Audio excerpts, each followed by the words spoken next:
Assalamualaikum warahmatullahi wabarakatuh. Bismillahirrahmanirrahim. Nahmaduhu wa nusalli wa nusallimu ala rasulil karim. Asyhadu an la ilaha illallah wa asyhadu anna Muhammadan abduhu wa rasuluh. La haula wa la quwata illa billahil aliyyil azim. Alhamdulillah saudaraku dimanapun Anda berada. Alhamdulillah lagi dan lagi kita bersyukur kita pada Allah Subhanahu wa taala. Alhamdulillahirabbil alamin. Di mana hingga hari ini Allah Subhanahu wa taala selalu curahkan kenikmatan-kenikmatan pada kita. Saudaraku yang dirahmati Allah Subhanahu wa taala, alhamdulillah kita lanjutkan program kita di channel yang sama di bab anjuran supaya zuhud, qanaah dan tidak meminta-minta. Saudaraku yang dirahmati Allah SWT, semoga Allah SWT selalu curahkan rahmat hidayah kepada kita, keberkahan umur kita. Hari ini kita lanjutkan taklim kita yang kemarin, yaitu tanda-tanda ulama akhirat yang keempat. Jadi tanda ulama yang keempat ini panjang sekali, sampai 2 video. Ini video yang ketiga.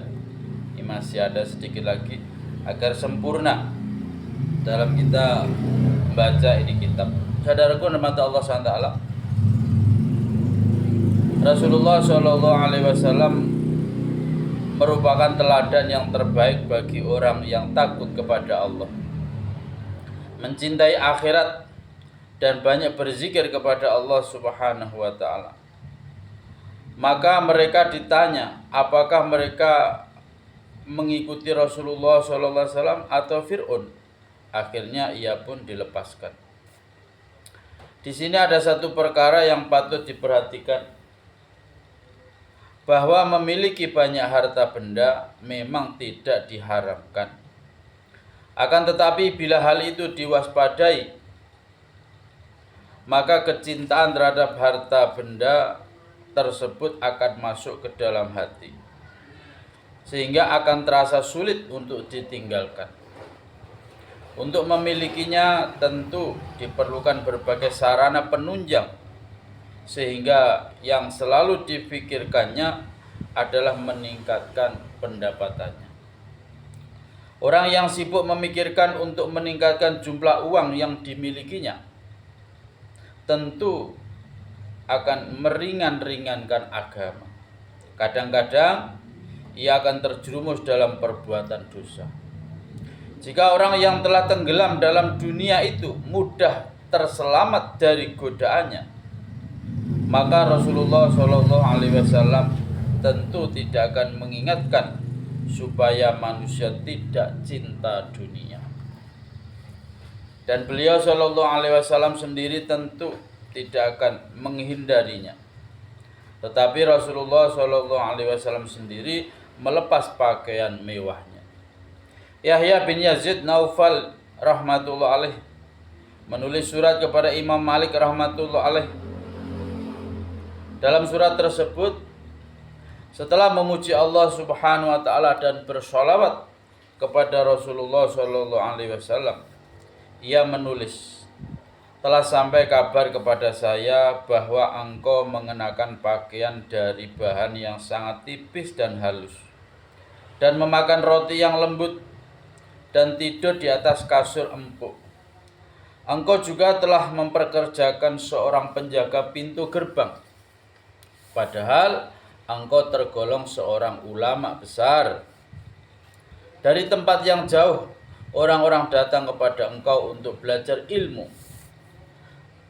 Engkau adalah seorang imam yang teladan bagi orang-orang yang mengikutimu. Engkau harus berhati-hati. Saya tulis surat ini dengan ikhlas semata-mata karena Allah Subhanahu wa taala. Selain Allah Subhanahu wa taala tidak ada yang mengetahui surat ini. Wassalam. Imam Malik rahmatullah alaih menjawab, suratmu telah saya terima. surat yang berisi nasihat sebagai tanda kasih sayangmu dan peringatan darimu. Semoga Allah Subhanahu wa taala memberimu manfaat takwa dan memberimu balasan yang baik karena nasihatmu itu. Dan semoga Allah Subhanahu wa taala memberi taufik kepada saya untuk mengamalkannya. Melakukan kebaikan dan menjauhi kemaksiatan hanya bisa dilakukan dengan taufik Allah Subhanahu wa taala. Perkara-perkara yang kau sebutkan itu semuanya benar dan memang seperti itulah yang seharusnya. Semoga Allah Subhanahu wa taala mengampuni saya meskipun semua benda-benda ini diperbolehkan. Allah Subhanahu wa taala berfirman dalam Al-Qur'an surat Al-A'raf ayat 32. Katakanlah, siapakah yang mengharamkan perhiasan dari Allah yang telah dikeluarkannya untuk hamba-hambanya, dan siapa pulakah yang mengharamkan rezeki yang baik. Kemudian Imam Malik rahmatullahi menulis, saya tahu bahwa tidak memilih perkara-perkara ini lebih baik daripada memilihnya. Untuk masa yang akan datang, kirimkanlah lagi surat untuk saya, dan saya juga akan menulis surat untukmu. Wassalam. Betapa bijaknya pendapat yang dipilih oleh Imam Malik rahmatullah alaih. Ia memberikan fatwa bahwa menggunakan benda-benda mewah itu diperbolehkan. Tetapi ia juga mengakui bahwa meninggalkannya jauh lebih baik. Alhamdulillah saudaraku yang dirahmati Allah SWT. Demikian tadi terusan daripada tanda-tanda ulama akhirat yang keempat.